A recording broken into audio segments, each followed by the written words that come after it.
I have a great time with my life, and I want to share it. I love living. I think that's infectious. It's something that you can't fake.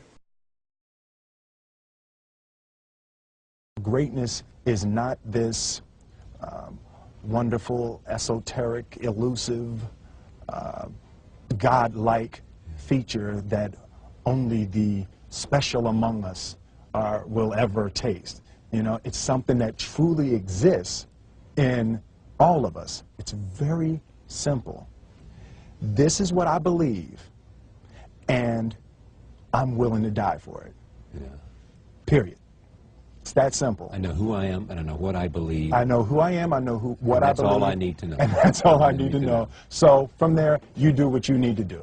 Yeah. You know, and I think what happens is we make the situation more complex than it has to be. Because we're looking for complexity. There's got to be something complex to understand. It can't be that easy. No.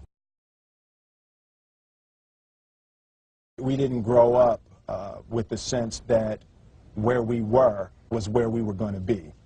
You know, we grew up with the sense that where we were almost didn't matter because we were becoming right. Something greater. The separation of talent and skill is one of the greatest misunderstood concepts for people who are trying to excel, who have dreams that want to do things. Talent you have naturally. Skill is only developed by hours and hours and hours of beating on your craft. I've never really viewed myself as particularly talented. Where I excel is ridiculous, sickening work ethic. You know, while the other guy's sleeping, I'm working. While the other guy's eating, I'm working. There's no easy way around it. No matter how talented you are, your talent is going to fail you if you're not skilled. Mm-hmm. You know, if you don't study, if you don't work really hard and dedicate yourself to being better every single day, mm-hmm. you'll never be able to communicate with people, with your artistry, the way that you want. So the only thing that I see that is distinctly different about me is I'm not afraid to die on a treadmill. You might have more talent than me, you might be smarter than me, but if we get on the treadmill together, right, there's two things. You're getting off first, or I'm going to die. It's really that simple. One summer, his dad tore down a brick wall on the front of his business and told 12-year-old Will and his 9-year-old brother to rebuild it, a job they said was impossible. It took them 1.5 years, but they did it. And he said, now don't you ever tell me it's something that you can't do. You don't try to build a wall. You don't set out to build a wall. You don't say, I'm going to build the biggest, baddest, greatest wall that's ever been built. You don't start there. You say, I'm going to lay this brick as perfectly as a brick can be laid. Yeah. And you do that every single day. And soon you have a wall. And soon you have a wall. You know, it's an idea that my grandmother always had, that you know, if you're going to be here, then there's a necessity to make a difference. She always instilled the responsibility, the spiritual responsibility that you have to make every group you come in contact with better. I want to do good. Yeah. I want the world to be better because I was here. I want my life, I want my work, my family, I want it to mean something. And it's like, it has, if you are not making someone else's life better, then you're wasting your time. You know, like your life will become better by making other lives better. I want to represent an idea. I want to represent possibilities. I want to represent the idea that you really can make what you want. One of my favorite books is The Alchemist, Paulo Coelho. And that's just, I just believe that. I believe that I can create whatever I want to create. The first step before anybody else in the world believes it is you have to believe it. There's no reason to have a plan B because it distracts from plan A. I think that there's a certain delusional quality that all successful people have to have.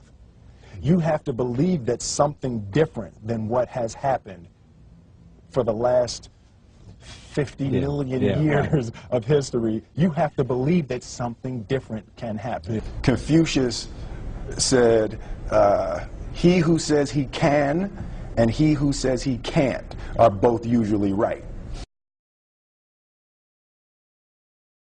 Being realistic is the most commonly traveled road to mediocrity. Why would you be realistic?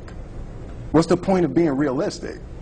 Just put up a barrier. Yeah, I'm going to do it. It's done. It's already done. The second I decide it's done, it's already done. So now we just got to wait for y'all to see. It's unrealistic to walk in a room and flip a switch and lights come on. That's unrealistic. Fortunately, Edison didn't think so. It's unrealistic to think you're going to bend a piece of metal and fly people over an ocean in that metal. That's unrealistic. But fortunately, the Wright brothers and others didn't believe that. And it just seems like such a ridiculous idea to me to embrace the idea that it's not going to happen and that's not real for that to happen. As soon as you say it, now you just made that real.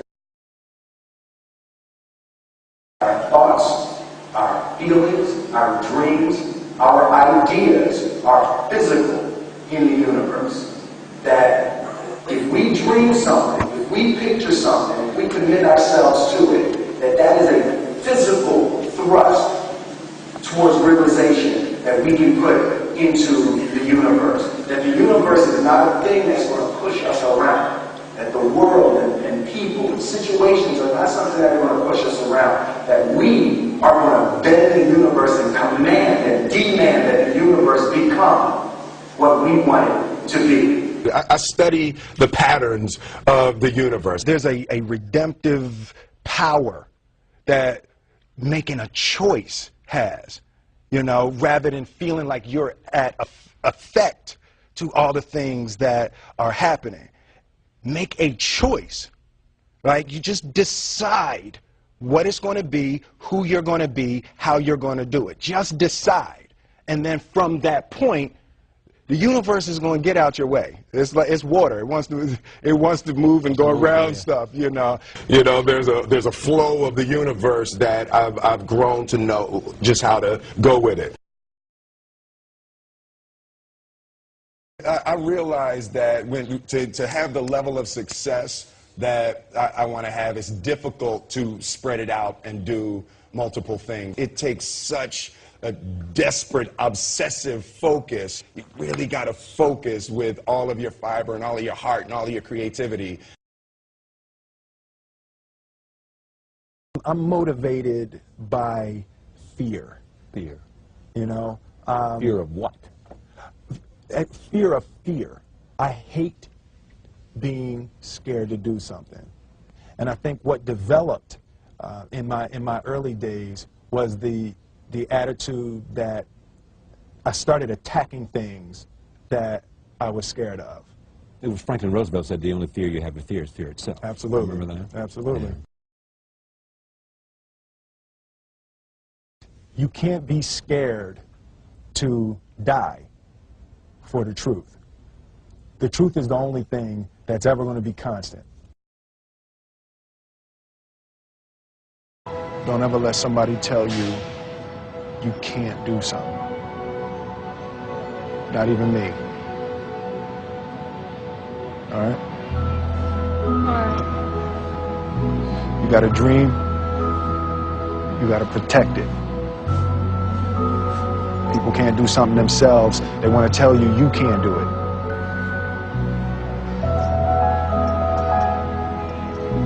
You want something, go get it. Period.